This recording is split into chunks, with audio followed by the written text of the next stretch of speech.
اعوذ باللہ من الشیطان الرجیم بسم اللہ الرحمن الرحیم اللہم صلی علی محمد وعلی آل محمد۔ اللہ جل شانہ کا بے حساب کرم احسان اس ذات کا کہ جس نے ایک دفعہ پھر قرآن مجید سمجھنے کے لیے یہاں پہ ہمیں اکٹھا کر دیا۔ آج ہم انشاءاللہ 7واں پارہ سورہ الانعام کی آیت نمبر 15 سے آگے اپنا سبق شروع کریں گے۔ سورہ الانعام آیت نمبر 15 سے اپنا سبق شروع کریں گے۔ اعوذ باللہ من الشیطان الرجیم بسم اللہ الرحمن الرحیم قل انی اخاف ان عصیت ربی عذاب یوم عظیم۔ قل اے نبی کریم صلی اللہ علیہ وآلہ وسلم آپ فرما دیں، انی اخاف، بے شک میں خوف کھاتا ہوں، بے شک میں ڈرتا ہوں، ان عصیت کہ میں نافرمانی کروں، میں گناہ کروں، معصیت کروں، اپنے رب کے حکم عدولی کروں، نافرمانی کروں، جو مجھے رب نے حکم دیا ہے میں وہ نہ کروں، میں اپنی مرضی سے اور اپنی خواہش سے کچھ کروں اپنے رب کی۔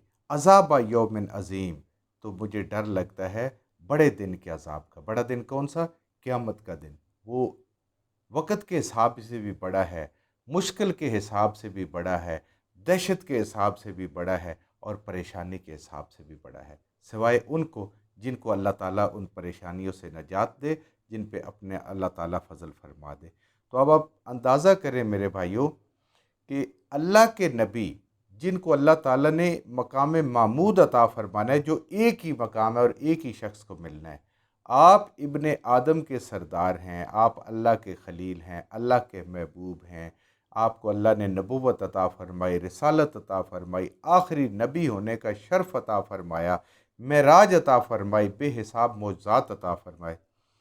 وہ کہہ رہے ہیں اپنی زبان سے، اللہ ان کو کہہ رہا ہے کہ آپ کہیں کہ اگر میں بھی اللہ کی نافرمانی کروں تو مجھے قیامت والے دن ڈر ہے کہ اللہ کا مجھے عذاب پہنچے گا۔ تو میرے بھائیوں، آج ہم اس جگہ پہ اپنے آپ کو رکھ کے رکھیں اور سوچیں کہ ہماری کیا حیثیت ہے کہ ہم آج قدم قدم پہ اللہ کی نافرمانیاں کر رہے ہیں۔ ہمیں یہ بھی نہیں پتہ کہ اللہ کے قرآن میں کیا لکھا ہوا ہے اور نبی کریم صلی اللہ علیہ وآلہ وسلم کی مبارک سیرت کیا ہے اور سنت کیا ہے۔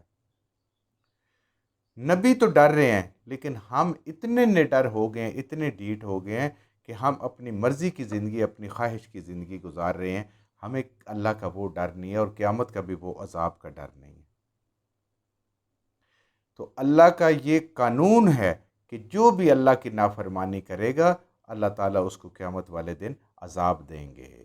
اور اس کی سب سے بڑی مثال دیکھیں، نبی کریم صلی اللہ علیہ وآلہ وسلم کو اللہ نے بطور نمونہ پیش کیا کہ اگر میرا محبوب اور میرا اتنی پیاری ہستی بھی اگر گناہ کرے تو اس کو بھی اس دن اس اصول کے تحت جو اللہ تعالیٰ نے ضابطہ طے کر دیا ہے اس کے تحت انہیں سزا ملے گی۔ حالانکہ انبیاء معصوم انہیں نہیں ملنی، لیکن یہ سمجھانے کے لیے ہے کہ اپنے سب سے پیاری ہستی کی مثال دے کے اللہ نے سمجھایا ہے کہ ان کو بھی اگر وہ کریں، ورنہ تو انبیاء معصوم ہوتے ہیں، ان سے کوئی گناہ، اللہ کی نافرمانی ہو ہی نہیں سکتی۔ تو آج ہمیں اس بات سے ڈرنا چاہیے کہ اگر نبی کریم صلی اللہ علیہ وسلم کی اللہ تعالیٰ مثال دے رہے ہیں تو وہ ہمارے لیے مثال ہے، تو ہم کس اوقات میں؟ وہ نبی ہمیں جو سمجھا رہے ہیں اپنی مثال دے کے، اللہ سمجھا رہے ہیں ان کی مثال دے کے، ہم انہی کا نام لے کے کہتے ہیں جی کہ ہم تو ان کی امتی ہیں، ہمیں تو کسی عمل کی ضرورت نہیں، ہم تو بخشے بخشائے۔ تو اگر وہ خود اپنے لیے یہ نہیں بات کر رہے تو ہم اپنے لیے کیسے کر سکتے ہیں؟ وَمَن یُصْرَفْ عَنْہُ، اور جس سے ٹال دیا گیا، جس سے ہٹا دیا گیا، جس سے پھیر دیا گیا، عنہ اس سے، عذاب عنہ اس عذاب کو، یومئذ اس دن، بروز قیامت، جس دن بروز قیامت جس سے عذاب ٹال دیا گیا، پھیر دیا گیا، ہٹا دیا گیا، فقد رحمہ، تو پس اس پہ اللہ نے رحم فرمایا، اللہ تعالیٰ نے اس پہ اپنا فضل فرمایا۔ کیونکہ نبی کریم صلی اللہ علیہ وآلہ وسلم کی مبارک حدیث ہے، آپ صلی اللہ علیہ وآلہ وسلم نے فرمایا کوئی بھی شخص جنت میں اللہ کی رحمت کے بغیر جا نہیں سکتا۔ تو ایک صحابی رسول صلی اللہ علیہ وآلہ وسلم نے پوچھا، اے اللہ کے حبیب صلی اللہ علیہ وسلم، آپ نے فرمایا ہاں میں بھی، مجھ پہ بھی میرا رب رحم کرے گا تو میں جنت میں جاؤں گا۔ تو میرے بھائیوں، آپ اس چیز سے اندازہ کر لیں کہ ہم کہاں پہ کھڑے ہیں آج، اپنے عقائد میں، اپنے اعمال میں، اپنی سوچ میں ہم کہاں پہ کھڑے ہیں۔ تو اللہ کس پہ رحم کرے گا؟ یہ تو نہیں ہے کہ اللہ ابو جہل پر رحم کر دے گا، اللہ فرعون پہ رحم کر دے گا، اللہ نمرود پہ رحم کر دے گا، اور تو پھر اس کا مطلب یہ تو انصاف نہیں ہے۔ بالکل عین انصاف کے مطابق اس دن کام ہوتا ہے۔ ذالک فوز المبین، یہی بہت بڑی کامیابی، اصل کامیابی منزل کو پانے والے وہی ہے کہ جو جہنم سے بچ گیا اور اللہ نے اپنے فضل اور کرم اور رحمت سے اس کو جنت میں بھیج دیا۔ یہ ہے اصل کامیابی، یہ ہے منزل کا پا جانا، یہ ہے اپنی مراد کو پہنچ جانا، واضح کامیابی۔ جس کو جہنم کے غوطے لگے اس کے بعد پھر نکل بھی آیا تو اللہ تعالیٰ اس کو کامیاب نہیں کہہ رہا۔ کیوں؟ وہ دنیا میں گناہ کر کے آیا، اس سے پھر صاف ہو کے پاک ہو گئے، وہ کلمے کی وجہ سے پھر واپس جائے گا۔ کب جائے گا یہ بھی میرے رب کا فیصلہ ہے، یہ بھی انسان کا اپنا نہیں ہے۔ وَإِن يَمْسَسْكَ اللَّهُ بِضُرٍّ، اور اگر پہنچے، نبی کریم صلی اللہ علیہ وسلم کی پھر اللہ مثال دے رہے ہیں کہ اگر مجھے پہنچے اللہ کی طرف سے بِضُرٍّ، کوئی تکلیف، کوئی جسمانی تکلیف، کوئی ذہنی تکلیف، کوئی مالی نقصان، کوئی اولاد کا نقصان، کوئی بھی اگر ضرر مجھے پہنچے میرے اللہ کی طرف سے، فلا کاشف لہ الا ہو، تو کوئی اس کو دور نہیں کر سکتا مگر صرف اللہ۔ کاشف ہو، دور کرنا، ہٹانا، اس کو کون ہٹا سکتا ہے؟ صرف اور صرف میرے رب۔ نبی کریم صلی اللہ علیہ وسلم تو یہ ہمیں تعلیم دے رہے ہیں، قرآن ہمیں یہ تعلیم دے رہے ہیں، اور آج ہم مخلوق سے اس تکلیفوں کو ہٹوانے کے چکر میں اپنے پیسے بھی ضائع کرتے ہیں، اپنا ایمان بھی ضائع کرتے ہیں، اور اب تکلیفیں بھی اتنی اٹھاتے ہیں، اور بعض دفعہ بہت بہت بڑی بڑی پریشانیاں اٹھا لیتے ہیں۔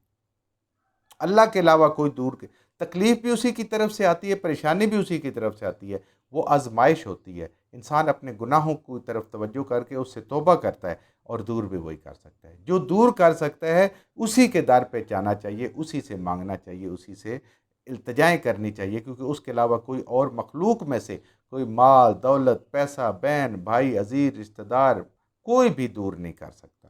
یہ ہمارے نبی کریم صلی اللہ علیہ وسلم مثال دے کے کہہ رہے ہیں، اللہ ان سے کہلوا رہے۔ وَإِن يَمْسَسْكَ بِخَيْرٍ، اور اگر اللہ کی طرف سے مجھے پہنچے کوئی خیر، کوئی بھلائی، کوئی نعمتیں ملیں، فَهُوَ عَلَىٰ كُلِّ شَيْءٍ قَدِيرٌ، تو وہی ہر چیز پہ قادر ہے۔ وہ تکلیف، امتحان، مبتلا کرنے پہ، آزمائش میں مبتلا، اللہ کی طرف سے، خوشی، نعمتیں، راحت، سکون، وہ بھی اللہ کی طرف سے، کوئی اور دینے والا نہیں ہے۔ اس لیے انسان کو اللہ کے اوپر بھروسہ کرنا چاہیے، اور کسی بھی غیر ضروری کسی توہمات میں پڑنے کی ضرورت نہیں ہے، کسی وسوسوں میں پڑنے کی ضرورت نہیں ہے، کسی پریشانی میں پڑنے کی ضرورت نہیں ہے۔ ان ساری پریشانیوں سے نجات یہ ہے کہ اللہ کے اوپر کامل ایمان، کہ اگر پریشانی بھی آئی ہے، کوئی امتحان آیا تو رب کی طرف سے ہے، وہی دور کر سکتا ہے اور کوئی کر نہیں سکتا۔ اور اگر خوشی بھی آئی ہے، کوئی نعمت بھی ملی ہے، تو اس کو بھی اپنی طرف، اپنی محنت، اپنی عقل، اپنی چالاکی کی طرف منسوب نہیں کرنا، اس کو بھی اپنے رب کی طرف منسوب کرنا ہے۔ تو پھر انسان کو ہر چیز سے پریشانی ختم ہو جاتی ہے، یعنی ہر طرح کا پورا توکل صرف اور صرف اپنے رب۔ وَهُوَ عَلَىٰ كُلِّ شَيْءٍ قَدِيرٌ، بالکل صحیح بات ہے۔ ہماری تقدیر، اچھی بری، جو ہماری قسمت میں لکھی ہوئی ہے، اس کا مالک ہمارا رب ہے، اور وہ آ کے رہنی۔ ہاں، صدقہ بلا کو ٹالتا ہے، دعائیں بلائیں کو ٹالتی ہیں، یہ انسان دعا کرتا رہے، انسان اپنے لیے بھی اور اپنے پیاروں کے لیے بھی، اللہ ان سے بچائے، ان تکلیفوں سے بچائے۔ رب جو بھیجنے والا وہی کر سکتا ہے۔ یعنی نفع اور نقصان فقط کس کے ہاتھ میں ہے؟ میرے اللہ کے۔ کوئی دنیا کا انسان اگر اللہ تعالیٰ کسی کو نفع پہنچانا چاہیں تو اللہ کی ذات کو کوئی روک نہیں سکتا، اور کسی کو اگر نقصان پہنچانا چاہیں تو پوری دنیا اس کے ساتھ کھڑی ہو جائے، کوئی اس نقصان سے اس کو بچا نہیں سکتا۔ یہ ہے اصل حقیقت۔ وَهُوَ الْقَاهِرُ، اور وہی ذات غالب ہے، قاہر، قہار، یعنی جو نگہبان ہے، جو غالب ہے، جس کی یعنی قوت کے ساتھ غالب ہے، اور ایسا غالب ہے کہ جس نے کبھی مغلوب نہیں ہونا، وہ ہوتا ہے قاہر، القاہر، کہ جو وہ غالب جو کبھی مغلوب نہیں ہوگا، ہمیشہ غالب رہے گا، فوق عبادہ، اپنے سب بندوں پر۔ اللہ اپنے سب بندوں پر غالب ہے، وہ جو چاہتا ہے کرتا ہے، کسی کی مجال نہیں ہے اس کے آگے کہ اس کی خدائی میں کوئی دخل دے سکے، ہے ہی نہیں۔ اللہ تعالیٰ کی اپنی مرضی، اپنی منشا، اپنی رضا اور اپنی حکمت ہے، اور وہ اپنے بندوں کے اوپر قوت کے ساتھ غلبہ رکھتا ہے، اور ہمیشہ ہمیشہ کے لیے رکھتا ہے۔ جب سے کائنات پیدا ہوئی اللہ کا غلبہ ہے، کائنات کی قوت ایک دست قدرت کے اندر ہے، اور جب ہمیشہ ہمیشہ رہے گی۔ وَهُوَ الحکیم الخبیر، اور اللہ کے ہر فیصلے حکمت پہ مبنی ہے، دانائی پہ مبنی ہے، ہمیں سمجھ آئے یا نہ آئے، اللہ کا ہر فیصلہ دانائی پہ مبنی ہے۔ وَهُوَ الخبیر، اور اللہ ہر چیز سے باخبر ہے، اللہ سب کچھ جانتا ہے، اللہ کے لیے کوئی ماضی نہیں ہے، کوئی مستقبل نہیں ہے، سب اس کے سامنے ہے، شروع سے لے کر جو کچھ آخر ہے اس تک، جو ہم جس کو آخر کہتے ہیں یعنی یوم قیامت ہے، سب اللہ کے سامنے ہے، اور کوئی بندہ اس کی نظروں سے اوجھل نہیں ہے۔ کسی کا کوئی چھوٹے سے چھوٹا، بڑے سے بڑا عمل چھپ کے کیا ہو یا جیسے بھی کیا ہو، اللہ سے دور نہیں ہے، اللہ اس سے باخبر ہے۔